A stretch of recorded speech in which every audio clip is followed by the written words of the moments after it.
안녕하세요. 여러분을 응원하고 지지하는 굿 메신저입니다. 오늘은 우리 주변에 흔히 있는 정신적 폭력에 관한 이야기를 준비했습니다. 직접적인 욕설, 폭언, 위협적인 행동은 이게 폭력이라는 것을 금방 알 수가 있는데요.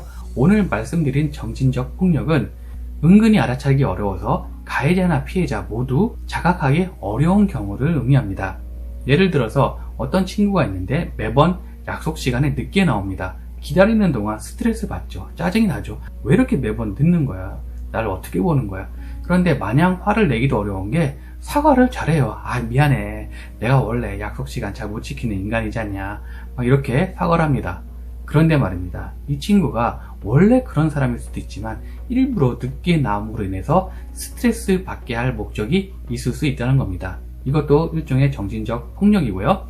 또 하나, 어떤 친구가 와서 이야기합니다. 야, 누가 너 뒷담화하길래 너 그런 사람 아니라고 내가 잘 이야기해줬어. 여기까지는 좋은데 뒷말을 붙여서 은근히 까는 경우가 있습니다. 그런데 너도 이런 말 나오지 않게 행동 조심할 필요가 있는 것 같아. 이렇게 덧붙이면서 은근히 공격할 수 있다는 겁니다. 정신적인 폭력은 알아차리기가 어렵기 때문에 이것이 계속 가해지게 되면 분명히 그 사람 때문에 마음이 불편하고 속상합니다. 그런데 이런 일은 보통 있는 일이야. 문제를 더 이상 크게 만들고 싶지 않아. 세상 사는 게 다 그렇지 뭐. 이렇게 진행되다가 점점 나는 별로 쓸모없는 인간인가? 존재 가치가 없나?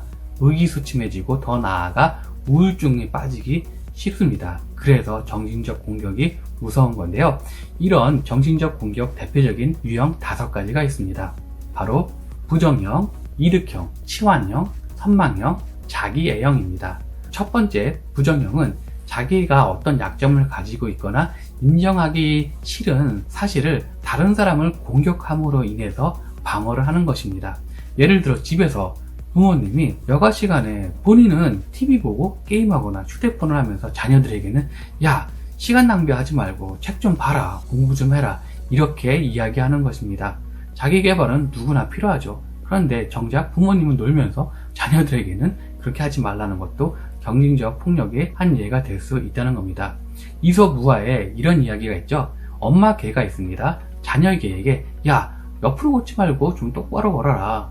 그래서 자녀 개가 이야기해요. 그러면 엄마도 먼저 똑바로 걷는 걸 보여주세요. 엄마도 똑바로 못 걷죠. 계속 옆으로 기우면서 자녀들에게는 야, 똑바로 걸어. 이것도 정신적인 폭력 이해하는데 좀 도움이 되는 예시입니다.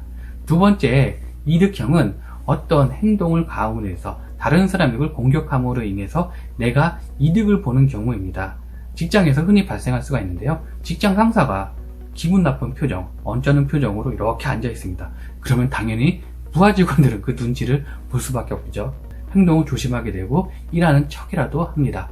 가정에서도 이런 일이 있을 수 있죠. 남편이나 아내가 기분 나쁜 표정을 하고 있습니다.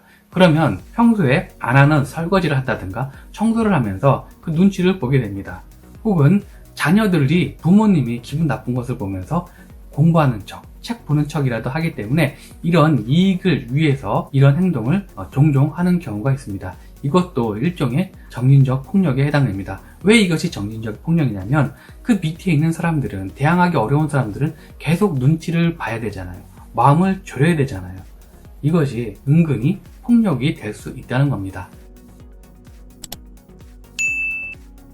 세 번째, 치환형은요, 정말 우리가 조심해야 될 것 중에 하나입니다. 너무나 흔히 발생할 수 있고요. 누구나 쉽게 가해자가 될 수 있기 때문입니다. 이 치환형은요, 내가 대항할 수 없는 어떤 인물, 공권력, 파워를 가진 사람에게 화를 내지는 못하고 만만한 주변 사람들에게 일명 화풀이를 하는 것이죠. 남편이 직장에서 직장 상사한테 대판 깨져서 왔습니다.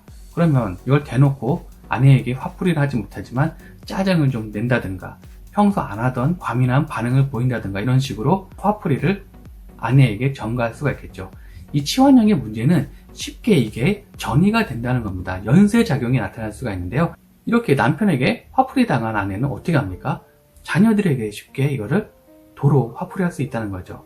자녀들은 만약에 동생이 있다면 동생에게 화풀이를 한다든가 아니면 반려동물에게 이렇게 화풀이를 할 수가 있습니다. 연쇄적으로 반응이 나올 수 있기 때문에 치환형은 정말 우리가 조심해야 될 것 중에 하나입니다. 당하는 입장에서는요, 원인을 몰라요. 이를 몰라요.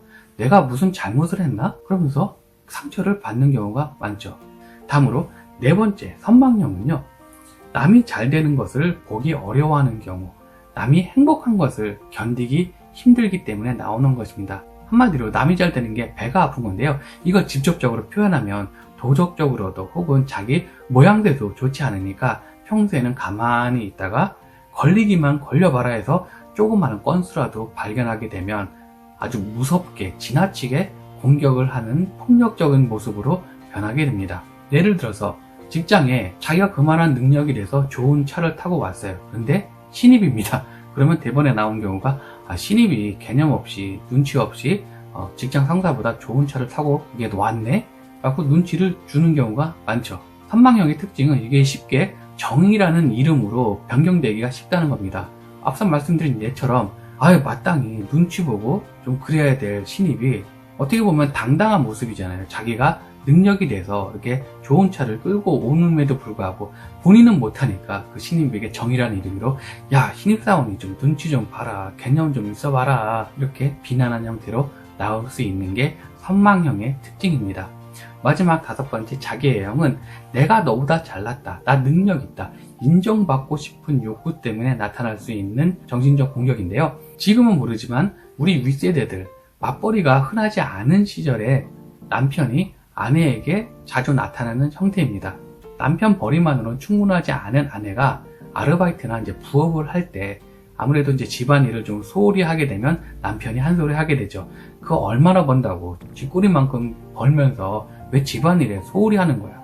핀잔을 줄 수가 있죠. 이 이면에는 내가 당신보다 벌이가 더 좋아. 그러니까 알아서 눈치 보고 기어, 이런 의도가 숨을 수 있고요. 자기애형은 쉽게 부정형과 결합할 수가 있습니다. 남편이 자기 벌이만으로는 이 집안이 안 돌아가니까 교육비를 충당을 못하다든가 아니면 경제적으로 어려움이 있으니까 아내가 일하는 건데 그거를 인정하기 싫은 거예요. 그 약점을 부정하고 싶은 거예요. 그래서 이렇게 정신적 공격 형태로 나오기도 합니다. 오늘 내용 간단히 정리하겠습니다. 정신적 공격은 은근히 알아차리기 힘들어서 가해자나 피해자 모두 자각하지 못하는 경우가 많습니다.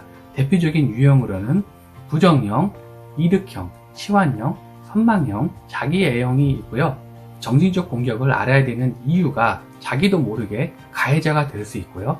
피해자 입장에서 이게 정신적 폭력인지 모르고 계속 지속적으로 고통을 당할 수 있기 때문에 이런 것이 정신적 폭력이 될 수 있다는 것을 아는 것은 중요합니다. 다음 시간에는 정신적 폭력을 좀 더 구체적으로 이야기하고 어떻게 대처할 수 있는지 이런 내용을 준비하도록 하겠습니다. 많은 기대와 성원 바랍니다. from now on 함께 갑니다. 감사합니다. 오늘 내용 좋으셨나요? 구독, 좋아요는 더 좋은 내용을 만드는 데 큰 힘이 됩니다. 감사합니다.